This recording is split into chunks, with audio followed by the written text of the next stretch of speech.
परीक्षित ने पूछा कि हे श्री सुखदेव जी महाराज, आप कैसे प्राप्त होते हैं? मनुष्य क्या करे जो आपकी शरणागति प्राप्त कर ले?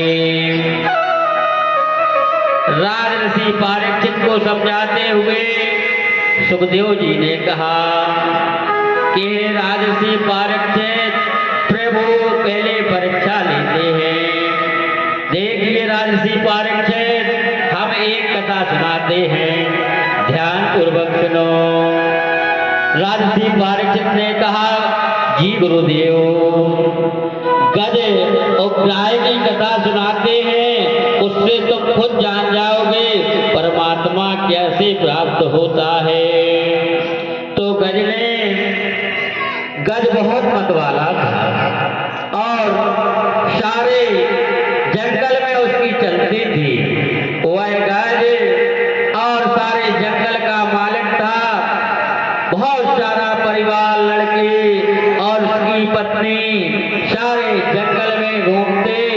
और एक दिन क्या हुआ कि गज ने और विचार किया कि एक सरोवर है, सारा परिवार सहित मुझे उस सरोवर में स्नान करने जाना है। तो गज ने स्नान करने हेतु सरोवर के लिए गया। तो सरोवर में पहुंचा, बाल गोपालों के साथ। बाल गोपालों ने तो स्नान कर लिया, स्त्री ने स्नान कर लिया और गज स्नान कर रहा था, लेकिन मतवाला था। मतवाला होने से उसके मद आ गया था। मद सब अहंकार, मत्सर, लोभ, ये दुश्मन होते हैं। तो मद आ गया, वह अपनी सूंड से पानी डाले ऊपर की ओर करे। उसी समय एक उसमें ग्राह रहता था। ग्राह ने और गज का पांव पकड़ लिया। अब तो क्या हुआ, उसने पूरी ताकत अपनी लगा दी सज्जनों।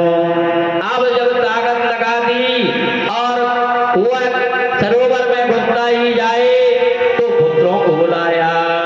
सारे पुत्र आए और पुत्रों ने पकड़ा।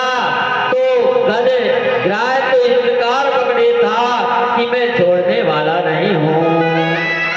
जब पुत्र हार गए तो इसके बाद पत्नी को पुकारा, अरे माता, माता पिता, माता पिता भ्राता सब कोई, संकट में पूछत नहीं कोई। चाहे पिता हो चाहे भाई हो, वह संकट में कोई नहीं पूछता है। अब ग्राह ने ऐसा पकड़ लिया। सुखदेव जी ने कहा कि हे राजर्षि परीक्षित सुनिए, हे राजर्षि परीक्षित सुनिए। जब ग्राह ने पांव पकड़ लिया जिस प्रकार, उसी प्रकार जब परमात्मा के पांव पकड़ ले जीव तो उसका उद्धार हो जाता है।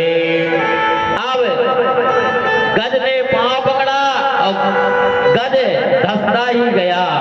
सब लोग उसके जितने पुत्र थे सब छोड़ के भाग चले। यह तो मरने ही वाले हैं, हम क्यों इस सरोवर में जाएं? पत्नी ने भी कहा, हे स्वामी, अब देखिए आप तो जा ही रहे हो, लेकिन अब हम बालकों को संभालेंगे।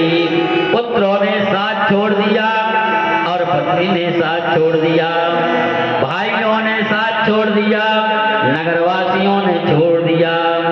तब गज ने भगवान को स्मरण किया। उसी सरोवर में एक फूल पड़ा था। उस फूल को सूंड में लेकर के और गज ने और भगवान को स्मरण किया। जब सच्चे हृदय से, दसों इंद्रियों से, मन सह वाचा